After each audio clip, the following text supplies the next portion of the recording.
والذین یکنزون الذهب والفضة ولا ينفقونها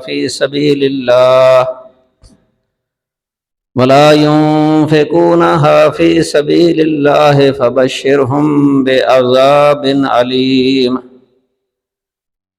یوم یحمى علیہا فی نار جہنم فتکوی بہا جباہہم وجنوبہم وظہورہم هذا ما كنزتم لأنفسكم فذوقوا ما كنتم تكنزون۔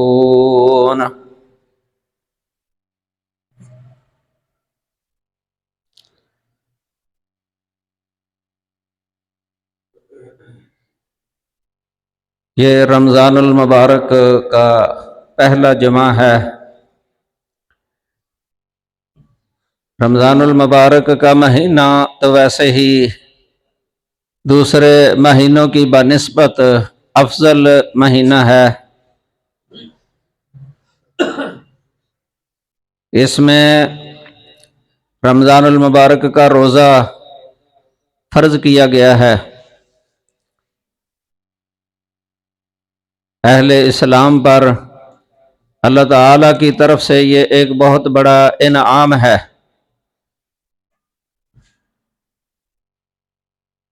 رمضان المبارک کے فضائل مناقب تو بہت زیادہ ہیں، اور روزے کی فرضیت کے بارے میں بھی آپ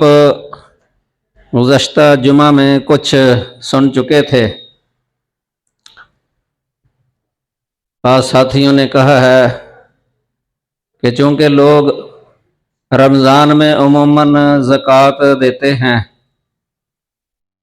اس لیے پہلا جمعہ زکوٰۃ کے بارے میں ہونا چاہیے۔ زکوٰۃ بھی فرض ہے، بلکہ زکوٰۃ کا ذکر رسول اللہ صلی اللہ علیہ وسلم نے پہلے کیا ہے، نماز کے بعد۔ سب سے پہلے کلمے کے بعد نماز ہے، نماز کے بعد زکوٰۃ، اور زکوٰۃ کے بعد روزے کا ذکر ہے، پھر حج کا۔ یہ 5 ارکان ہیں اسلام کے، جن پر اسلام کی بنیاد ہے۔ قرآن پاک کے اندر اکثر آیات کے اندر صلاۃ کے ساتھ، یعنی نماز کے ساتھ، اللہ تعالیٰ نے زکوٰۃ کا ذکر کیا ہے۔ اقیموا الصلاۃ وآتوا الزکاۃ، نماز قائم کرو اور زکوٰۃ ادا کرو۔ یہ دونوں ہی فرض ہیں۔ رمضان کا روزہ بھی فرض، بلکہ یہ فرض سے بھی بڑھ کے درجہ رکن، اسلام کے ارکان۔ پہلے بتایا تھا یہ کہ ہر رکن فرض ہے، لیکن ہر فرض رکن نہیں ہے، یعنی جو بھی رکن ہے وہ فرض لازمی ہے، لیکن یہ لازمی نہیں ہے کہ جو بھی فرض ہو وہ رکن بھی ہو۔ یہ عام خاص کا فرق ہے دونوں کے درمیان، رکن اور فرض کے درمیان۔ رکن کے ترک کا زیادہ گناہ ہوتا ہے، عام وہ واجب یا فرض جو رکن نہیں ہے اس کی بنسبت رکن کا تارک یہ کفر کی حد تک پہنچ جاتا ہے، کیونکہ رکن کو ترک کرنا کفر ہوتا ہے۔ تو زکوٰۃ کی اہمیت جو ہے نا، کتاب و سنت کے اندر بہت زیادہ بیان کی ہے۔ یہ آیت کریمہ جو میں نے آپ کے سامنے پڑھی ہے، اس میں زکوٰۃ نہ دینے والے کی وعید ہے، جو زکوٰۃ دیتا نہیں ہے اس کی وعید ہے۔ صحیح بخاری کے اندر باب بھی باندھا ہے امام بخاری رحمہ اللہ نے، زکوٰۃ نہ دینے کی وعید کہ کتنی سزا ہے یا کتنا عذاب ہے۔ چنانچہ یہ آیت کریمہ والذین یکنزون الذهب والفضة ولا ينفقونها فی سبیل اللہ فبشرهم بعذاب علیم۔ اللہ تعالیٰ فرماتا ہے کہ بے شک وہ لوگ جو سونا اور چاندی جمع کرتے ہیں، خزانہ بنا کے رکھتے ہیں اور اسے اللہ کے راستے میں وہ خرچ نہیں کرتے، ولا ينفقونها فی سبیل اللہ فبشرهم بعذاب علیم، انہیں دردناک عذاب کی بشارت سنا دیجئے، خوشخبری سنا دیجئے انہیں دردناک عذاب کی۔ یوم یحمى علیہا فی نار جہنم، جس دن اس سونے اور چاندی کو جہنم کی آگ میں گرم کیا جائے گا۔ جس سونے اور چاندی کی زکوٰۃ نہیں دی، خزانہ جمع کیا ہے، اس کو دوزخ کی آگ کے اندر گرم کر دیا جائے گا۔ فَتُقْوَى بِهَا جِبَاهُهُمْ وَجُنُوبُهُمْ وَظُهُورُهُمْ، تو اس کے ساتھ ان کی پیشانی، ماتھا جو ہوتا ہے نا انسان کا ماتھا، پیشانی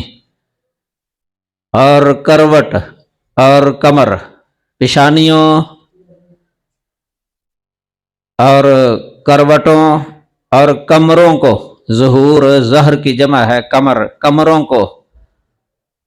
داغ لگائے جائیں گے، اس گرم سونے کے ساتھ داغا جائے گا، داغ لگا دیے جائیں گے، اور کہا جائے گا ھذا ما کنزتم لانفسکم، یہ وہ ہے جو تم نے اپنے نفسوں کے لیے خزانہ جمع کیا تھا۔ فذوقوا ما کنتم تکنزون، جو تم خزانہ جمع کرتے تھے نا، آج اس کا مزہ چکھ لو۔ یہ بہت سخت وعید ہے، یہ بڑی سخت وعید ہے۔ جہنم کی آگ دنیا کی آگ کی بنسبت 70 حصے زیادہ گرم ہے۔ انسان تو دنیا کی آگ برداشت نہیں کر سکتا، انسان کے اندر یہ استطاعت نہیں ہے کہ وہ دنیا کی آگ کو برداشت کر سکے۔ آگ تو کجا، دنیا کی آگ سے جو شے گرم کی گئی ہو نا، وہ بھی انسان برداشت نہیں کر سکتا۔ گرم روٹی ہے، گرم چائے، گرم پانی، اگر گر جائے بدن جل جاتا ہے اس پانی کے ساتھ ہی، حالانکہ وہ آگ نہیں ہے۔ آگ سے گرم کیا ہوا پانی یا دودھ ہے، چائے، وہ بدن کے کسی حصے پر بہہ جائے تو وہ جل جاتا ہے، انسان برداشت نہیں کر سکتا، ساری رات نیند اڑ جاتی ہے انسان کی تکلیف کے اندر، برداشت سے باہر ہوتی ہے یہ جلن۔ چہ جائے کہ وہ 70 حصے زیادہ گرم آگ سے وہ گرم کیے ہوئے سونے اور چاندی کے ساتھ 3 جگہ پر داغ دیا جائے، ماتھے پر، کروٹ پر اور کمر پر۔ یہ بہت بڑی سزا ہے، اور اس کی صحیح بخاری مسلم وغیرہ میں حدیث ہے، رسول اللہ صلی اللہ علیہ وسلم نے فرمایا ہے کہ ما من صاحب ذہب ولا فضہ، ما من صاحب ذہب ولا فضہ لا یؤدی منہا حقہا، کہ کوئی بھی سونے کا مالک یا چاندی کا مالک جو اس سونے اور چاندی سے اس کا حق ادا نہیں کرتا، الا اذا کان یوم القیامہ صفحت لہ صفائح من نار فاحمی علیہا فی نار جہنم فیکوی بہا جنبہ وجبینہ وظہرہ۔ یہ وہی مضمون ہے جو آیت کریمہ کے اندر اللہ تعالیٰ نے سزا سنائی ہے، رسول اللہ صلی اللہ علیہ وسلم نے اپنی حدیث کے اندر وہی سزا جو ہے نا وہ ذکر کی ہے۔ اس کے اندر اس سونے اور چاندی کی جو ہے خزانے کی وہ پلیٹیں بنانے کا ذکر ہے کہ ان کی پلیٹیں بنائی جائیں گی، جس طرح ٹائل ہوتی ہے نا، ٹائل کی طرح ٹائلیں بنا دی جائیں گی چوڑی چوڑی، اور ان کو گرم کیا جائے گا۔ پھر ان کے 3 مقامات جسم کے، وہی جو قرآن کی آیت کریمہ کے اندر ذکر ہے نا، کروٹ، پیشانی اور کمر، کلما بردت اعیدت لہ فی یوم، جب بھی وہ ٹھنڈی ہو جائیں گی نا دوبارہ پھر ان کو گرم کیا جائے گا، جب ٹھنڈی ہو جائیں گی دوبارہ پھر گرم کر دیا جائے گا اور دوبارہ اس کو داغا جائے گا۔ کان فی یوم کان مقدارہ 50,000 سنہ، ایسے دن میں یہ سزا ملے گی کہ جس کی مقدار 50,000 سال کے برابر ہے۔ یہ بہت سخت وعید ہے، یہ بہت سخت، 50,000 سال کے برابر اس کی مقدار ہے۔ اس دن میں یہ بار بار اس کو سزا دی جائے گی، بار بار 50,000 سال تک، حتیٰ یقضی بین العباد، حتیٰ کہ لوگوں کے درمیان فیصلہ کر دیا جائے گا۔ یہ صحیح بخاری کے اندر بھی حدیث موجود ہے، وہ ذرا کچھ لمبی ہے، تو اس میں جانوروں کا بھی ذکر ہے۔ جن جانوروں کی زکوٰۃ نہیں دی، اونٹ ہے، گائے، بکری، جن کی زکوٰۃ نہیں دی ان کا بھی ذکر ہے کہ ان کے ذریعے بھی اس کو حشر کے میدان کے اندر سزا دی جائے گی۔ سزا اس طریقے سے کہ وہ بٹھا دیا جائے گا اور ان اونٹوں کی قطار ہوگی، گائے کی قطار ہوگی، بکریوں کی پہلے سے زیادہ موٹے دنیا کی بنسبت اور سینگوں والے، وہ سب ہی اس کے اوپر سے گزریں گے اور پاؤں کے ساتھ روندیں گے اور سینگ سے ماریں گے۔ یہ سزا ان کی ہے جو مویشی کی زکوٰۃ نہیں دیتے۔